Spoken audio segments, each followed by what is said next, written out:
Canary Islands sponsors the weather.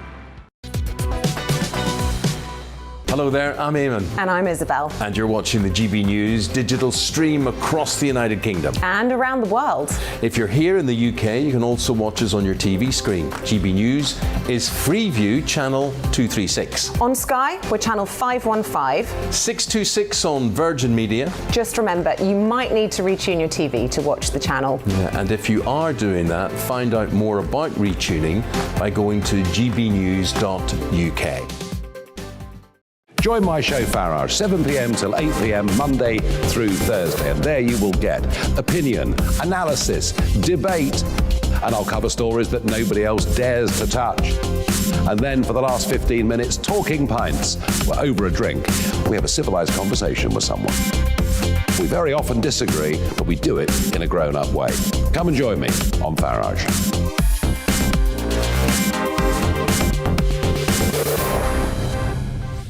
I'm Dan Wootton. Join me Monday to Thursday from 9 to 11 for the feistiest and most fun news debate on TV, where free speech reigns. I'll bring you a sharp take on the day's biggest stories, bombshell newsmaker interviews, and A-list guests. And I guarantee you, no spin, no bias, no censorship, and no reason to go to bed. That's Dan Wootton tonight, Monday to Thursdays from 9 on GB News. Hello there, I'm Eamon Holmes. And I'm Isabel Webster. And we hope you can join us for Breakfast with Eamon. And Isabel. You make me laugh out loud, belly laugh. Is that important first thing in the morning? Yeah, absolutely. And there's me trying to be deadly serious. News is a serious business. Yeah, I have to rein you in sometimes. Well, it doesn't stop us laughing at it. It doesn't stop us having an opinion on what's going on. Yeah. And it certainly will not stop us reflecting what you think. Weekdays from 6 to 9:30 on GB News.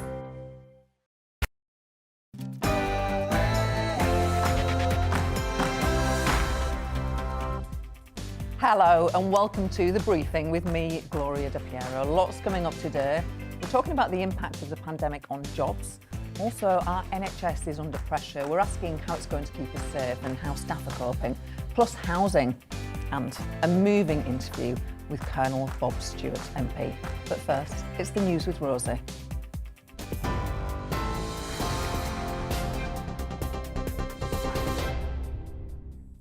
Good afternoon, I'm Rosie Wright. Let's get you up to date with the news at 12 o'clock.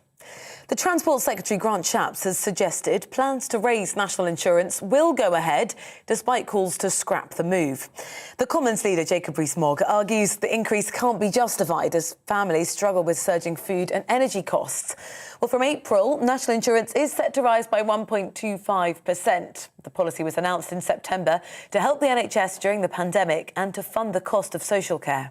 We think it's absolutely right that we do two things. One, clear up the very big backlog of operations and procedures that haven't been able to take place because the NHS has been so remarkably dealing with coronavirus. And two, make sure that we deal with the long-term problem of social care, and we're doing it through a rise in national insurance. That's the decision that we've made. We think we're making an important historic point here. Survivors and relatives of the British tourists killed during the Tunisia beach terror attack have agreed a settlement with the travel operator TUI. 38 people, including 30 Britons, were killed at a hotel complex when a gunman stormed the beach in 2015. TUI reached the agreement without admission of liability or fault. A female paramedic has died after a crash between an ambulance and a cement truck. South East Coast Ambulance Service says the collision happened near Tonbridge in Kent last night. 3 members of staff were in the vehicle, with another paramedic suffering serious injuries. A gay rights activist involved in a cake row has been told by the European Court of Human Rights that his case is inadmissible.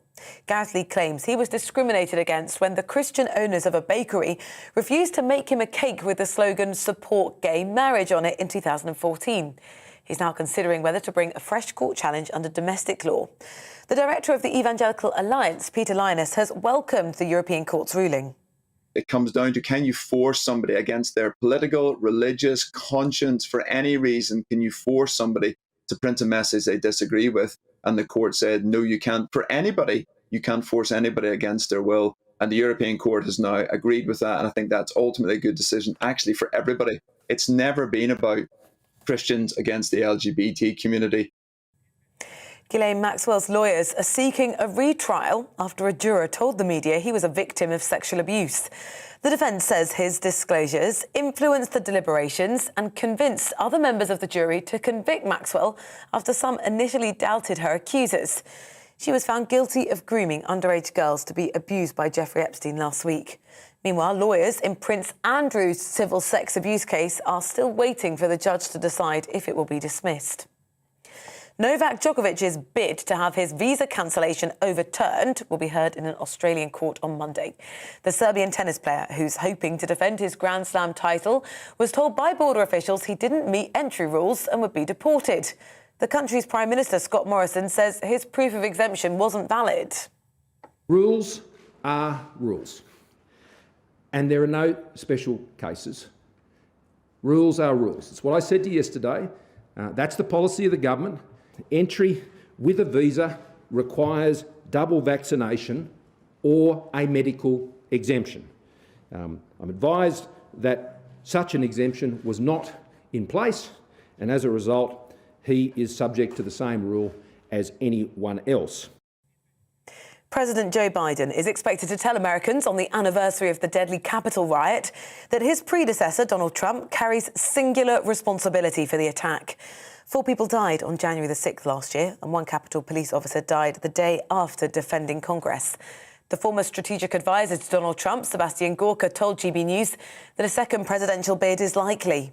He's running. I can assure you that he will be running, and God willing, if we can stop election fraud, he'll be back in the White House for 2024. You're going to see the same old man who came here to break China in the swamp and to fix the swamp. The swamp is full of swamp creatures, of vested interests, of lobby groups. He came here to drain it of those vested interests and to represent Americans. So no, I don't think Donald Trump is changing in his 70s. The 1921 census has been released and it offers an insight into life, particularly at Windsor Castle. King George V's handwritten entry shows he was joined at the time by more than 200 other people, including his wife, Queen Mary, 4 of his 6 children, and over 150 listed as servants, and there were 40 visitors, including King Alfonso XIII of Spain. That is all your news for now. You are up to date at 5 minutes past 12. I'll have more in half an hour. Back now to the briefing with Gloria.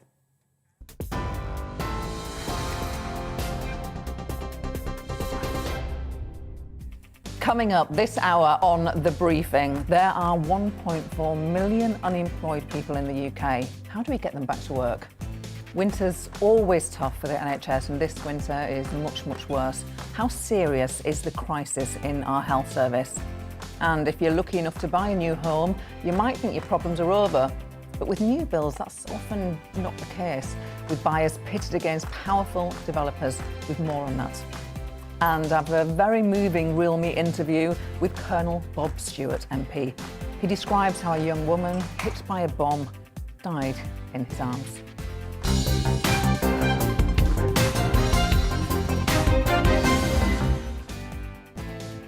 Yes, there are 1.4 million unemployed in Britain at the moment and 700,000 young people not in education, employment and training. So what can be done to support them? Well, joining me to discuss this is the Chair of the Work and Pensions Committee, Stephen Timms MP.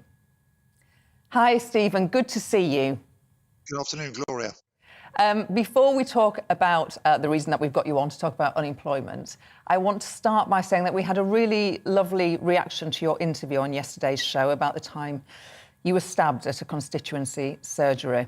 We recorded it at the end of last year. Just wondering, is there any more news on the meeting you seek with a woman who tried to kill you? No, there's no more news on that yet. Thank you for giving me the opportunity of that interview. I felt you gave me a good opportunity to say what I wanted to say, and I'm glad there's been a positive response to it, but no further update as yet. Thanks for that. Now, your committee is holding an inquiry at the moment on the impact of the pandemic on jobs, with a focus on how groups such as younger people, people from ethnic minorities and disabled people might be better supported. Let's have a look at each of those issues. Why do we have nearly 700,000 young people not in employment, education or training? Well, we had a session of the committee yesterday, and we had a group of experts to talk to us about what's happening in the labour market and the prospects for the coming year. We had the director of the Institute of Employment Studies, the head of the government's Office for Budget Responsibility, and others. And I think that in summary, what we learned from that session is that the government's plan for jobs, which was introduced 18 months ago, has done quite a good job in averting the catastrophic levels of unemployment which seemed to be on the cards when the pandemic started. You know, the number of people claiming universal credit doubled within a few weeks. Loads of people couldn't do their jobs anymore. It looked as though we were really heading for catastrophe.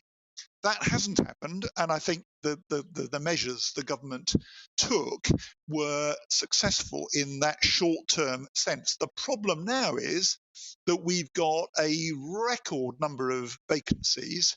There are a shortage of staff. There's more vacancies in every single sector of the economy than there were before the pandemic. There are serious shortages in some very high-profile sectors, and there are also 1 million people who are not in the labour market anymore, who were in the labour market before the pandemic began. So that's the real challenge now. How do we bring hundreds of thousands of those people who were working before back into to work, to look for work, to be available to fill up these vacancies, which do pose a serious threat to us if they're not filled. And that's what's so confusing, isn't it? We've got these 1.4 million people unemployed, yet we read about the HGV lorry shortages, the care home worker shortages, shortages in hospitality. Something's not working, is it? No, that's absolutely right. And it is these missing million workers that are the problem. And if you look at who these missing people are, half of them are older workers, people who perhaps are getting towards the end of their working lives, took the opportunity of the pandemic to say, I'm not going to, or perhaps I can't work anymore, I'm going to pack up. Now, to fill these vacancies that we've got, we are going to have to bring quite a lot of those people, older working people, back into to jobs. There's also a big issue about disabled people. Lots and lots of disabled people would like to work, but for various reasons they're not able to. We need to find ways to support them better into employment. Some of the people who are missing are young people. You talked earlier on about the large number of young people who are not in education, employment or training. Well, quite a lot of young people, when the pandemic started, decided they would do some further education or perhaps go back to education because there weren't any jobs around.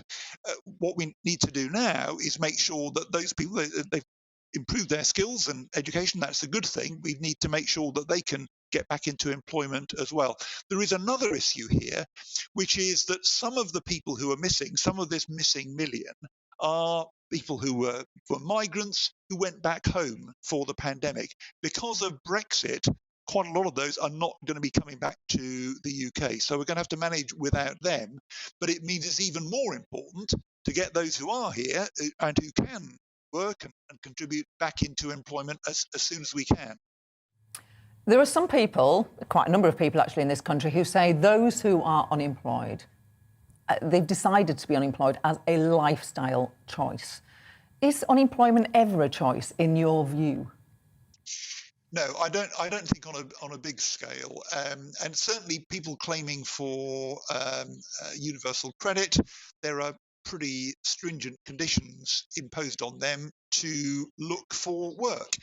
And the people I meet who are going to job centres and claiming benefits are people who are looking for jobs. There is this big number of jobs out there.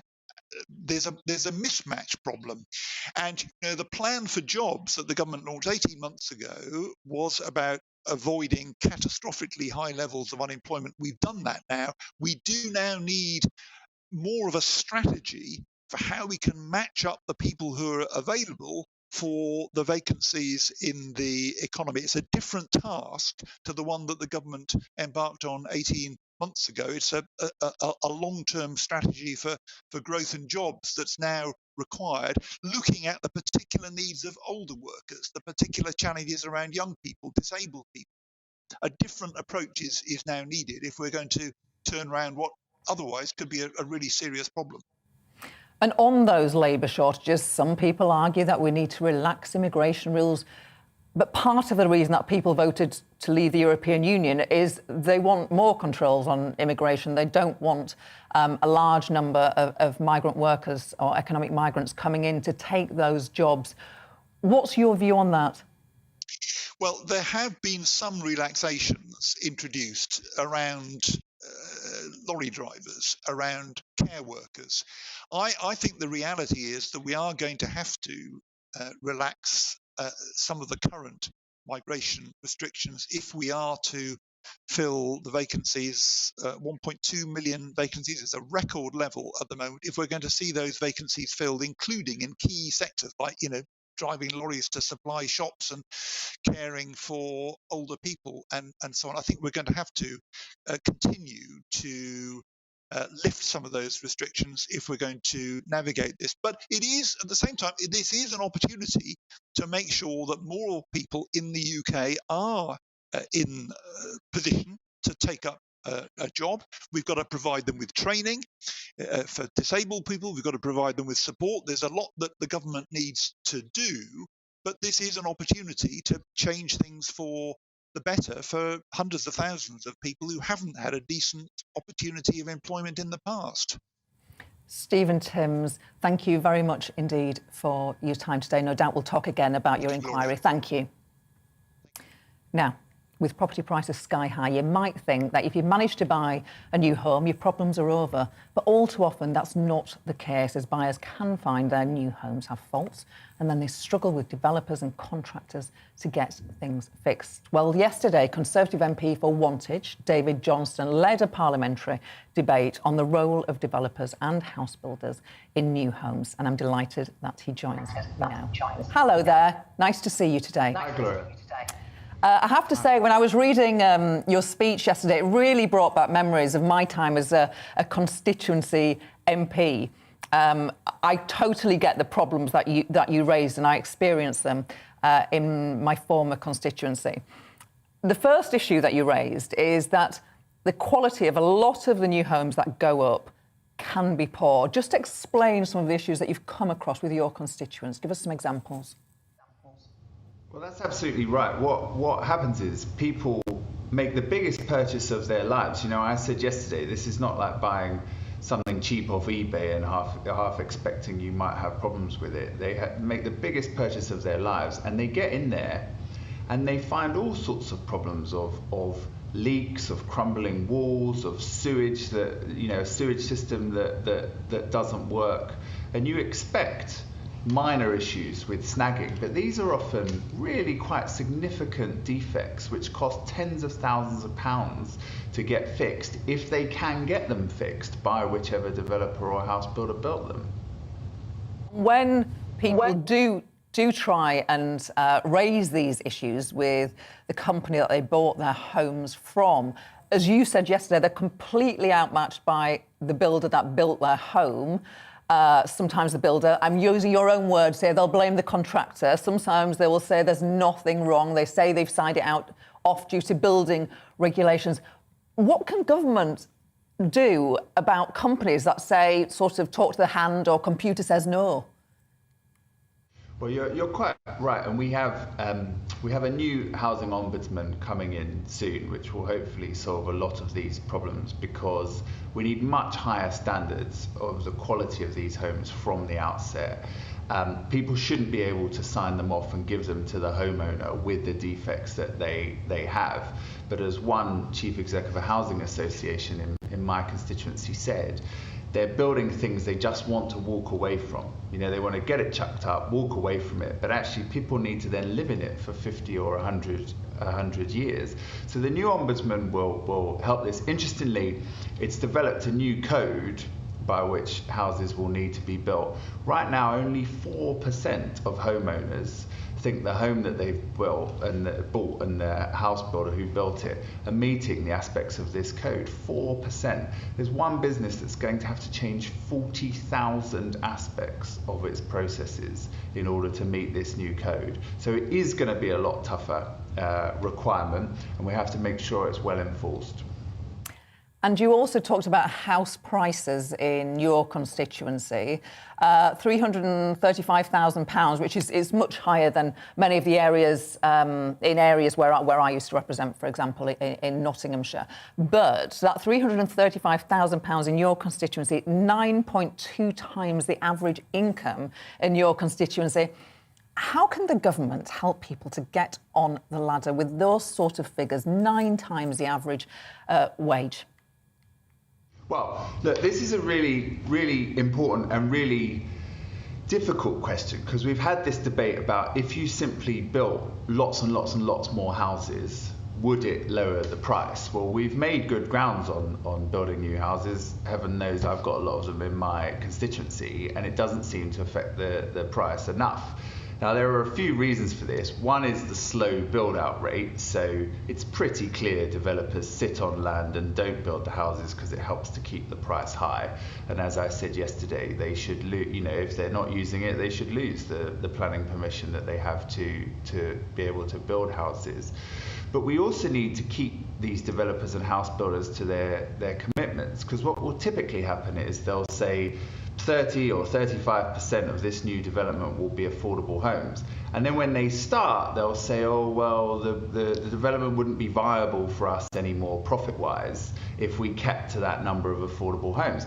Now, our big 6 house builders have had huge profits in recent years, approaching 30%. It was one of the most profitable industries in recent years. So there's no problem with their viability, and they need to be kept to the commitments they make to build enough affordable homes, because ultimately the taxpayer is helping to subsidise the development of these affordable homes. David Johnston, Conservative MP for Wantage, thank you very much indeed for your time today. Now, the Prime Minister says the NHS is on a war footing. How is our health service coping as the temperature drops and Omicron surges? We'll be discussing that next, if I can get my words out. First, it's time for your weather. It's time to remind ourselves there's always another winter. Canary Islands sponsors the weather. Hello again. A cold one out there today. A wet day for most as well. Rain for the majority, but there is some snow falling over the hills across northern England and Scotland, courtesy of a deep area of low pressure just to the west of Iceland. These weather fronts bringing the moisture, hitting the cold air. It was a frosty start for most of us this morning. And as that wet weather hits the cold air, we will see a continued risk of snow, certainly for the next few hours over the higher routes through the Pennines, across the southern uplands and into the mountains of Scotland further north. There will be some snow on the higher routes, so say the A9, for example. Not lasting too long, but not very pleasant travelling out there. A wet day for most, but staying largely dry across East Anglia and the southeast until this evening. Feeling pretty cold out there, even though later on temperatures could get up to 8 or 9 across the southwest. The rain reaches East Anglia and the southeast before scooting away through the evening, and then showers come into the northwest. Again, mostly rain at low levels, but some heavy snow is likely over relatively small hills across the northwestern quarter of the UK, and likely to be quite icy as well as temperatures drop close to freezing in towns and cities, a little below in rural areas. But still a potential for heavy snow showers and ice across western Scotland, western parts of Northern Ireland, northwest England in the morning. So just something to be aware of. Some travel disruption certainly possible here. Rain mostly across Wales and southwest England, but some snow mixed in here for a time as well, again chiefly over the hills. Some sunny spells on Friday, but temperatures back closer to just 3 or 4 Celsius for most of us and feeling colder with the wind, and certainly when the showers come along. Staying pretty showery during Friday evening, so again as temperatures drop sharply, we could see some icy conditions for a time, and then out west we've got another set of weather fronts which will bring most places a wet spell during Saturday with some strong winds. Sunday does look drier and brighter at this stage. Canary Islands sponsors the weather. Hello there, I'm Eamon. And I'm Isabel. And you're watching the GB News digital stream across the United Kingdom. And around the world. If you're here in the UK, you can also watch us on your TV screen. GB News is Freeview channel 236. On Sky, we're channel 515. 626 on Virgin Media. Just remember, you might need to retune your TV to watch the channel. Yeah, and if you are doing that, find out more about retuning by going to gbnews.uk. Join my show Farage, 7 p.m. till 8 p.m. Monday through Thursday. And there you will get opinion, analysis, debate, and I'll cover stories that nobody else dares to touch. And then for the last 15 minutes, talking pints. We're over a drink. We have a civilized conversation with someone. We very often disagree, but we do it in a grown-up way. Come and join me on Farage.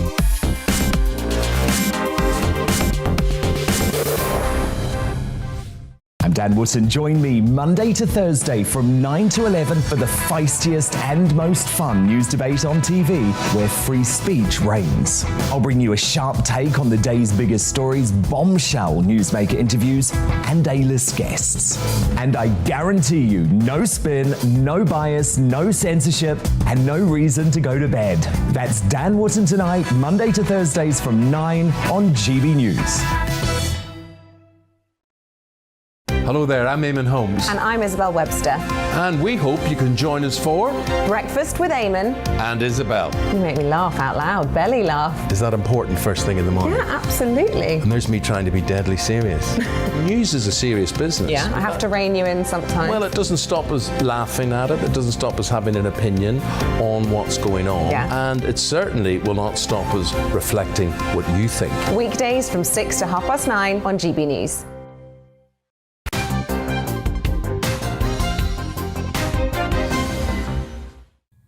So can our NHS keep us safe this winter? And how are staff bearing up after almost 2 years of the pandemic? Well, here to tell us, I'm delighted to be joined by Matthew Taylor, the CEO of the NHS Confederation, which represents NHS bosses, hospital bosses across the country. It's lovely to see you on the show, Matthew. You're very welcome. Thanks, Gloria. You represent health bosses across the UK. You say you're extremely concerned about the widening ratio of staff to patients. What's the primary cause of that, and what's the primary impact of it on care? So the short-term reasons for the situation that we're in, Gloria, are that we have a rising number of patients in hospital with COVID. Now, of course, the great news is that most of those patients are not as sick as the patients coming into hospital in wave 1 and wave 2. Although I think it's really important to emphasise that if you're not vaccinated, then Omicron can be as severe as the other variants that we've seen. So you've got those rising case numbers. The number of people in hospital with COVID has doubled over the last few weeks. And then, of course, staff themselves are, people like us, and they also get this virus. And if they've got it, they can't go into work, partly because they're not well, but also because, of course, they don't want to be spreading the virus within a hospital setting where there are vulnerable patients. It's worth also saying, Gloria, that we came into this crisis with an estimated 100,000 vacancies in the NHS. So the problems we've got now are on top of the fact that we don't have the full workforce that we need. 20 NHS trusts have now declared a critical incident. Just explain what that means, because the Prime Minister says it's not a good indicator of the pressure the health service is under. No, actually, I think he's right about that, to the extent that what a critical incident represents is it represents a leader of a hospital basically saying, we're in a situation now where we need to ask all our staff to come forward. So often it will involve contacting staff who are on leave or rest days and asking them to come in because of the critical nature of things. And also it almost certainly means not being able to do other activities beyond those ones which are most urgent. So it might, for example, mean signalling that it's not possible to do non-urgent elective care. But the Prime Minister is right to the extent that it's something that leaders will do as a last resort. And actually many, the inclination of most NHS leaders that I speak to is to try to cope, not to draw attention to themselves. So this is really very much a last resort. And the pressures you'll see in those hospitals that have declared a critical incident are not really that different from the pressures that will be experienced, not just in hospitals, I want to emphasise, but across the health service as a whole. Because don't forget, we've also got a lot more COVID patients now out in the community. And that puts pressure on community services, mental health services, and primary care. Whenever anyone talks about non-urgent surgery or operations, I always think, well, if you're going to go to hospital, it's got to be sort of quite important. We don't go to hospital, you know, for the fun of it, do we? And most of us don't have to go into hospital for operations. What sort of things are we talking about with that non-urgent care? No, Gloria, you're absolutely right. I mean, when we use that phrase non-urgent, I guess it can sound to people who are on those waiting lists like we're not recognising what they're going through. And, you know, this may be people who are waiting for a diagnostic process. It may be people who are waiting for operations, you know, the classic operations like, for example, hip replacement or whatever it might be.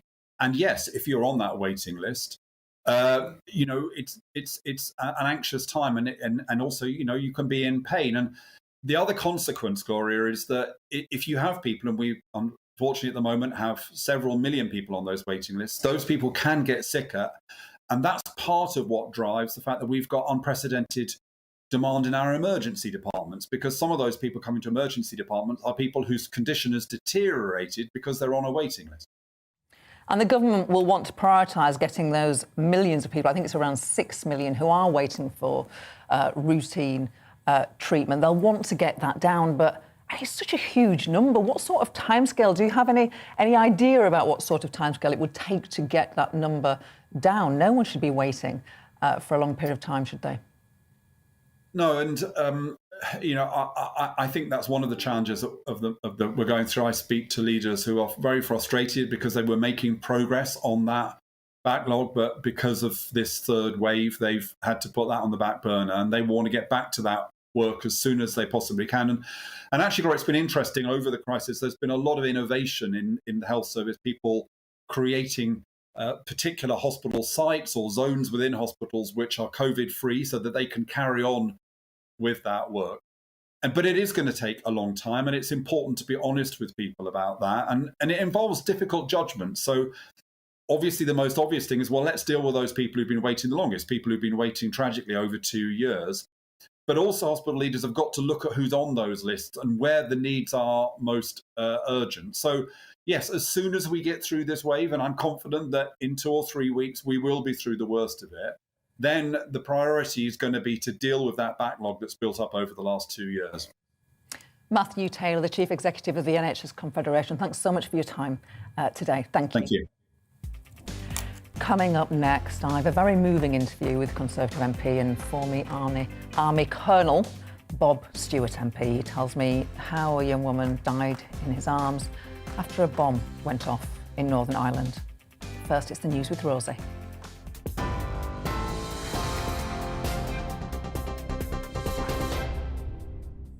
Good afternoon, it's 12:30. Let's get you up to date here on GB News. The Transport Secretary, Grant Shapps, has suggested plans to raise national insurance will go ahead despite calls to scrap the move.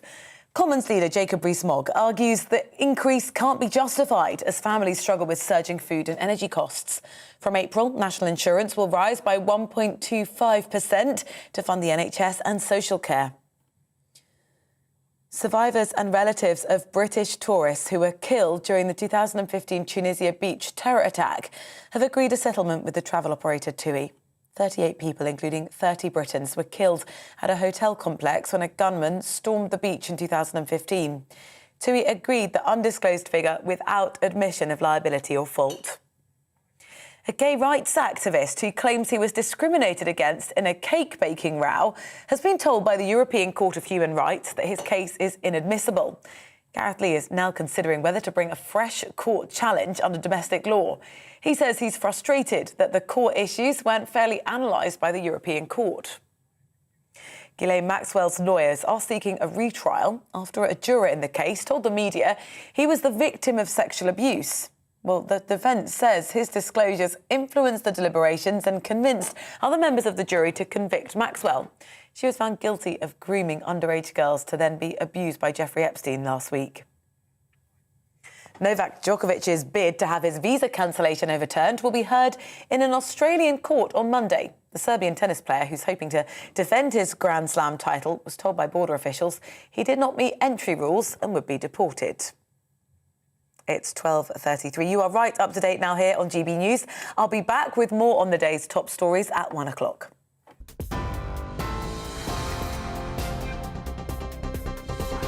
Hello there, I'm Eamon. And I'm Isabel. And you're watching the GB News digital stream across the United Kingdom. And around the world. If you're here in the UK, you can also watch us on your TV screen. GB News is Freeview channel 236. On Sky, we're channel 515. 626 on Virgin Media. Just remember, you might need to retune your TV to watch the channel. Yeah, and if you are doing that, find out more about retuning by going to gbnews.uk. Join my show Farage, 7 p.m. till 8 p.m. Monday through Thursday. And there you will get opinion, analysis, debate, and I'll cover stories that nobody else dares to touch. And then for the last 15 minutes, talking pints. We're over a drink. We have a civilized conversation with someone. We very often disagree, but we do it in a grown-up way. Come and join me on Farage.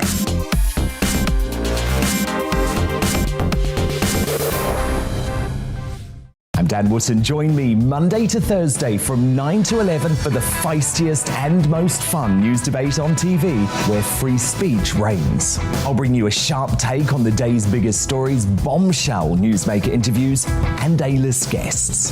And I guarantee you, no spin, no bias, no censorship, and no reason to go to bed. That's Dan Wootton tonight, Monday to Thursdays from 9 on GB News. Hello there, I'm Eamon Holmes. And I'm Isabel Webster. And we hope you can join us for Breakfast with Eamon and Isabel. You make me laugh out loud, belly laugh. Is that important first thing in the morning? Yeah, absolutely. And there's me trying to be deadly serious. News is a serious business. Yeah, I have to rein you in sometimes. Well, it doesn't stop us laughing at it. It doesn't stop us having an opinion on what's going on. Yeah. And it certainly will not stop us reflecting what you think. Weekdays from 6 to 9:30 on GB News.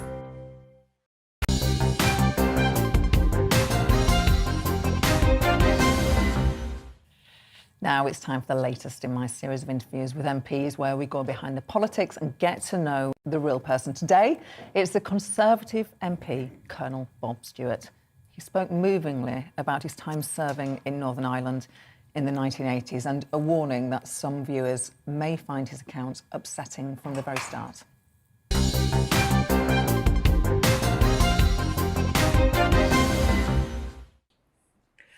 Colonel Bob Stewart. You are educated at an independent school. You then train at the Royal Military Academy at Sandhurst. Very traditional Conservative background. Were you born into the Conservative Party or did you choose it? Well, I didn't really vote Conservative until I was over 18. But the answer to the question is, were my parents Conservatives? The answer is yes.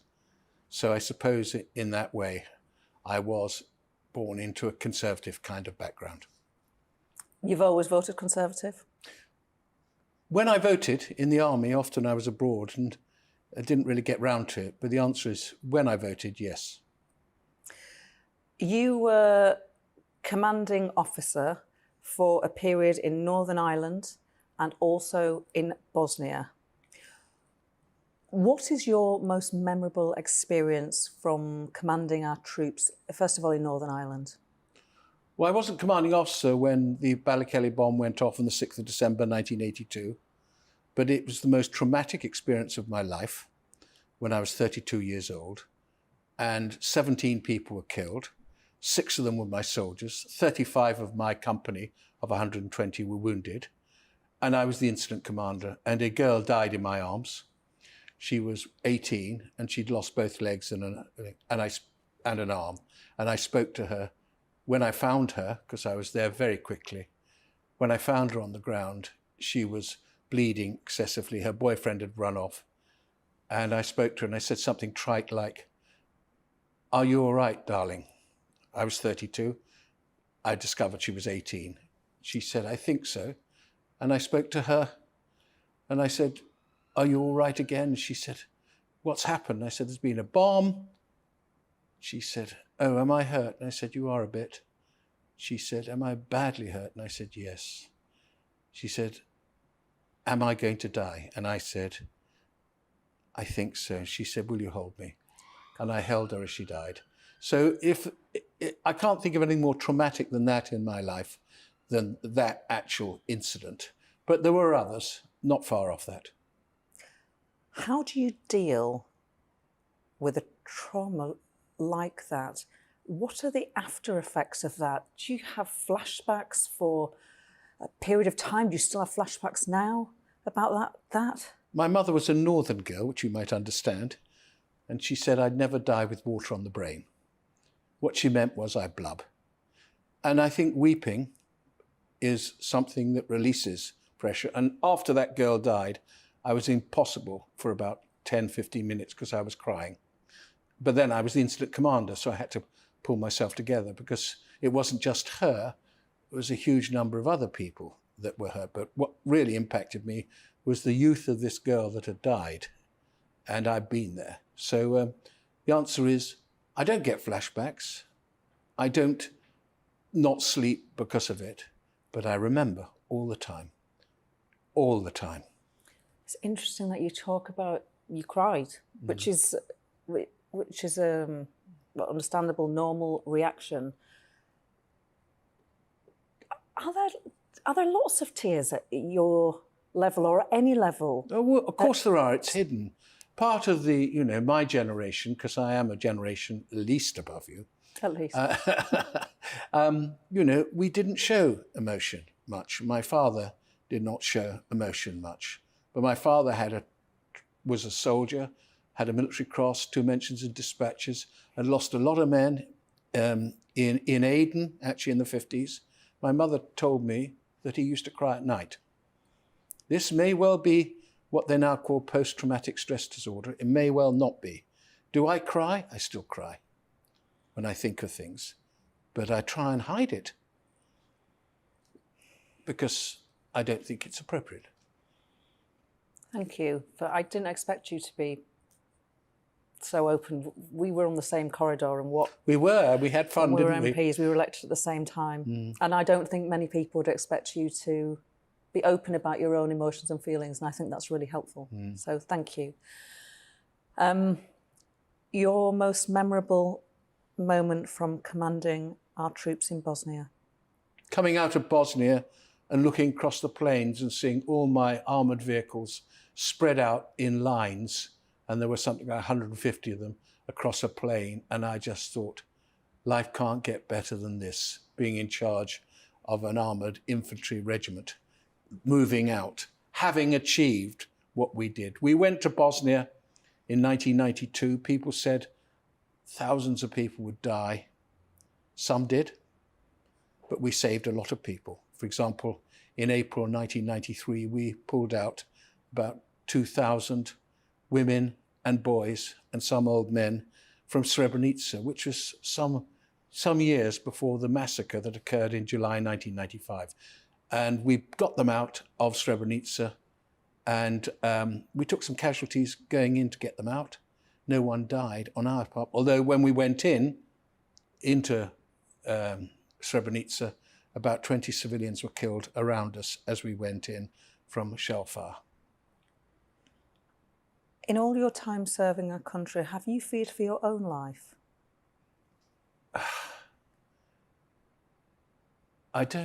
Well, to be honest, at one stage I didn't care because I just felt that I was there to do the right. Before I went to Bosnia, I spoke to my mother, who was not doolally then.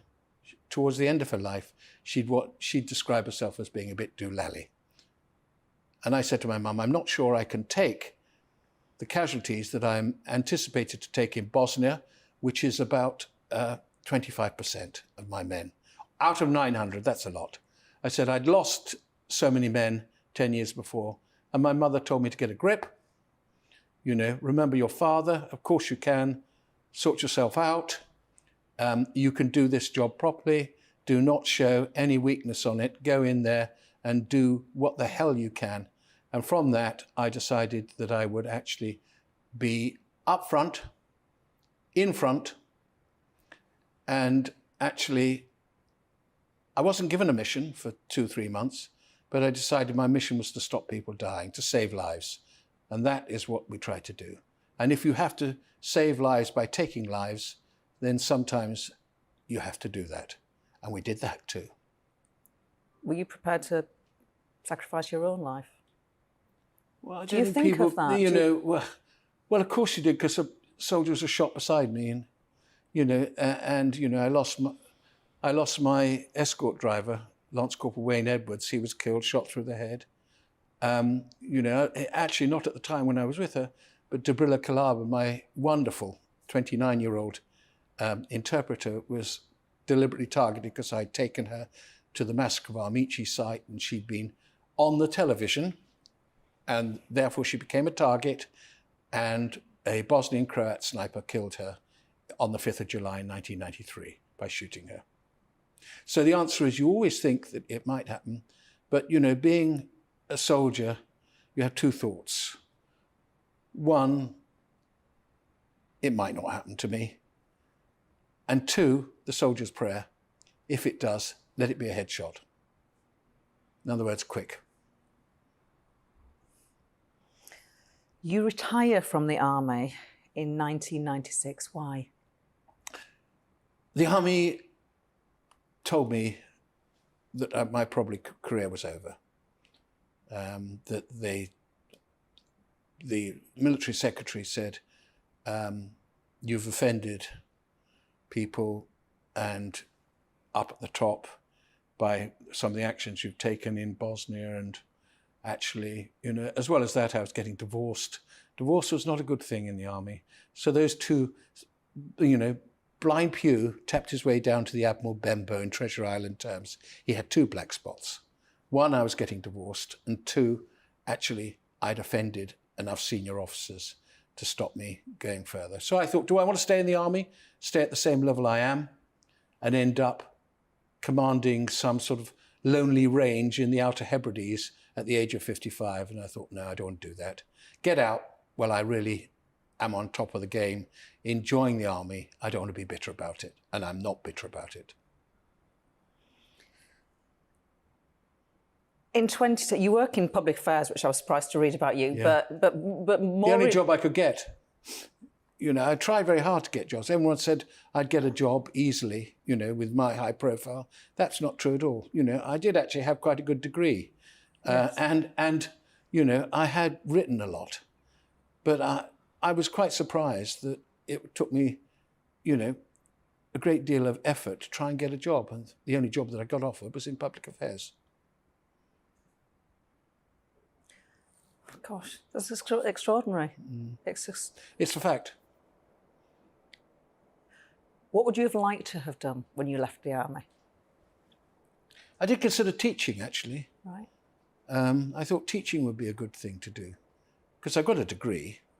But in order to be a teacher, I had to do a year's PGCE or That's something. Right. I had a family, and I couldn't actually just take a year off to do it. So I had to have a salary. In 2010, you meet me. You are elected to Parliament. And we had fun on that corridor, didn't we? We did. Not too much fun, let's just make that clear. In 2010, you become the MP for Beckenham. Why? Well, to be honest, I was actually toying with the idea of becoming a member of Parliament for a long time. But it was, you know, two friends of mine who convinced me to do it. Sir Geoffrey Patty, who was a vice chairman of the Conservative Party, and Caroline Flynn, who they worked together. And they said, look, we've been telling you, have a crack, and we're going to suggest you do it. And I said, okay, all right, I'll have a crack. Got nothing else to do at the moment. You know, I was working for myself, and I did it. And I did the so-called Candidates Assessment Board. I seemed to pass that. I thought it would just be a slam dunk. You know, you go along and say, I want to be a Tory MP. They say, you know, good, sign here. And they say, no, it was quite a selection process, Gloria. I passed it. And actually, in fairness, I tried for a few constituencies. Yeah. And I got close in a few constituencies, like North Highcombe was one. And, I was about to give up when I got a telephone call from Tony Power, who's the chairman of the Conservatives in Beckenham. He said, we've selected you for down to the last 6 for the Beckenham constituency. And I said, well, thank you very much. Really, really nice. I put the phone down, and I asked my wife, where's Beckenham? But I was there within 2 hours, because, I didn't, but in order to be the MP, I totally agreed. You have to live there. You have to guarantee to be a decent member of Parliament. I hope I'm try that at least. And actually, you have to guarantee to be there for a few terms, not just one and then pack up. Lots of MPs, by the way, wouldn't be honest enough to say that when they get a nod for a seat that they don't know what it is. So I don't think there's anything unique in what you have said there, just your honesty in expressing it. Right, okay. Lots of people say that you're not very politically correct. Not politically correct? You're not politically correct. Bloody hope not. In 2016, you apologised to a female journalist for calling her Totty. Mm-hmm. Do you get why you had to apologise? Yeah, I get why I had to apologise. But to be honest, I felt quite hurt at the moment because I wasn't trying to be rude. It was my generation, and I was actually thought she was a great girl. Not allowed to use the word girl anymore. Woman. Woman, okay? Girl, woman. It just shows. But I felt quite hurt that people would think... and my wife actually spoke to the journalist in question and said, you got that wrong. My husband would never be rude to a woman in his life. Never. And, you broadcast that, you made him look a bit of a twit, and he isn't. In recent years, there have been lots of diversity courses in Parliament. I think the political parties have some. Well, I know the Labour Party does, the Tory Party may do as well. I know the parliamentary authorities have sort of awareness courses, valuing everyone. Have you been on one? Yeah, I've been on one. I felt it was a bit of a waste of time, to be honest. I mean, I've commanded 900 people in war, men and women. I've felt that I do actually know how to talk to people, how to motivate them, and how to be decent with them. And I've never, ever felt that I've honestly upset someone by political incorrectness. So I didn't feel that it was necessary, but I did it because I was asked to do it. Actually, I wasn't asked. They pleaded with me to do it. Who's they? Well, it was Jacob Rees-Mogg, actually. He said, for goodness sake, Bob, please do it. Just shut up and do it. I did it. You did. Are you at home in the modern world? Colonel Yeah, Bob I Stewart? love the modern world. My worry is that it's, I'm in my 70s, so I might not be in the modern world for very much longer. I hope I will, but, of course I'm at home in the modern world. I enjoy life. I particularly enjoy being in Parliament. I particularly enjoy people thinking that maybe he isn't quite just a plastic MP, that actually does have feelings. He has got a backstory. He does actually say it as it is. But for the most part, I play the game. I sometimes vote with a long spoon, dining with a long spoon, and actually I enjoy representing Beckenham, which is now my home and will be probably till I drop dead. I enjoy that. I particularly enjoy meeting people. Some people don't like that. I do. For example, this weekend I've been at 2 ward events. I enjoy those as much as anything else. I enjoy speaking in the House of Commons, and I enjoy being at ward events. And I enjoy the privilege of being a Member of Parliament. Colonel Bob Stewart, it's been a privilege to listen to you. Thank you for your time. Now, Pre-departure tests are to be scrapped for people travelling to England, and Day 2 PCR tests replaced with cheaper lateral flows. The relaxation of rules was announced yesterday by the Prime Minister after criticism of the regime from travel companies. The Transport Secretary Grant Shapps appeared earlier on Isabel and Eamon's breakfast show and was asked whether the relaxation in rules meant people could feel more confident booking holidays going forward. Yes, we only ever brought those rules in as a temporary measure when Omicron was found in South Africa. It's given us the opportunity to get 13 million jabs in people's arms, those booster jabs, meantime. And since we know that Omicron is widespread around the world, Omicron-specific testing for travel really had outlived its usefulness, and that's why we've been able to scrap those complications and all that cost. We have to realise we live in a world where the coronavirus is with us. It's likely to mutate again at some point. What we always need to do is make sure we protect public health as best as we possibly can. We've got the red list on standby. There are 0 countries in it right now. But to answer the question, yes, we would implement the red list if need be. And if you're booking a flight or a holiday or accommodation, obviously make sure that it's changeable. But having said that, we do want to be in a world where we stop treating the outside world as if it's a dangerous place, where we have sensible measures in place, but where people should be able to travel, go on holiday, see family, do business abroad. Thank you for getting in touch today. Elizabeth has been in touch to say, as a disabled person with uncontrolled epilepsy, and I'll have a work capability assessment again this year, I'm obviously not able to be an HGV driver or work in hospitality or indeed be a care worker, as my seizures are too unpredictable. So all I might be able to do would be admin work, which was what I previously did. But I have significant doubts that the DWP would give me the training or support that I would need. Interesting. And on housing, Jill says, this has been going on for many years. I bought a new house in the 70s when the carpet fitter nailed down the gripper rods, so he went straight through the gas pipes as they'd been placed too close to the service. So we've had to have all the floors dug up. Then none of the doors would shut as something had warped, but the builder did fix the issues. Pleased to hear it.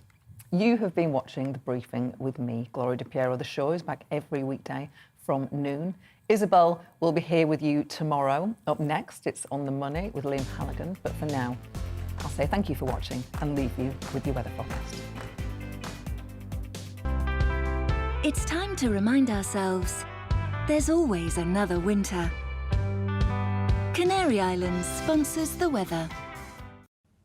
Hello again. A cold one out there today. A wet day for most as well. Rain for the majority, but there is some snow falling over the hills across northern England and Scotland, courtesy of a deep area of low pressure just to the west of Iceland. These weather fronts bringing the moisture, hitting the cold air. It was a frosty start for most of us this morning.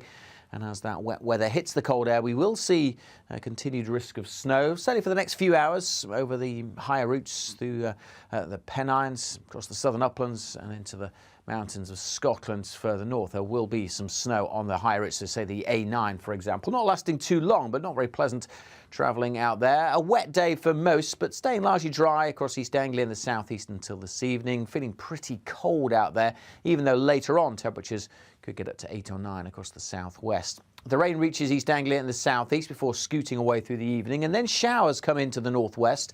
Again, mostly rain at low levels, but some heavy snow is likely over relatively small hills across the northwestern quarter of the UK, and likely to be quite icy as well as temperatures drop close to freezing in towns and cities, a little below in rural areas. But still a potential for heavy snow showers and ice across western Scotland, western parts of Northern Ireland, northwest England in the morning. So just something to be aware of.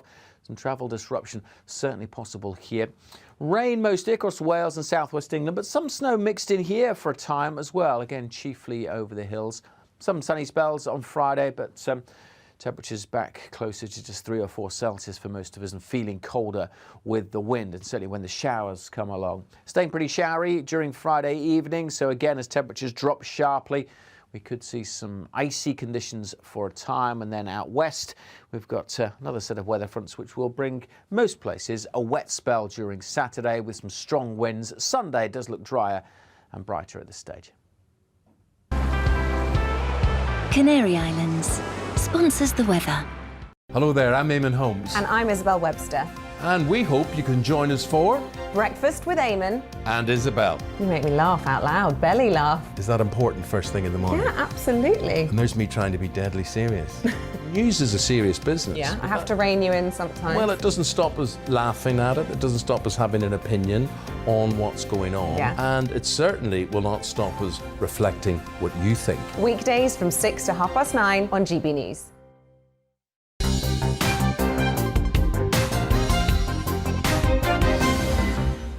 Hello there, I'm Eamon. And I'm Isabel. And you're watching the GB News digital stream across the United Kingdom. And around the world. If you're here in the UK, you can also watch us on your TV screen. GB News is Freeview Channel 236. On Sky, we're Channel 515. 626 on Virgin Media. Just remember, you might need to retune your TV to watch the channel. Yeah, and if you are doing that, find out more about retuning by going to gbnews.uk.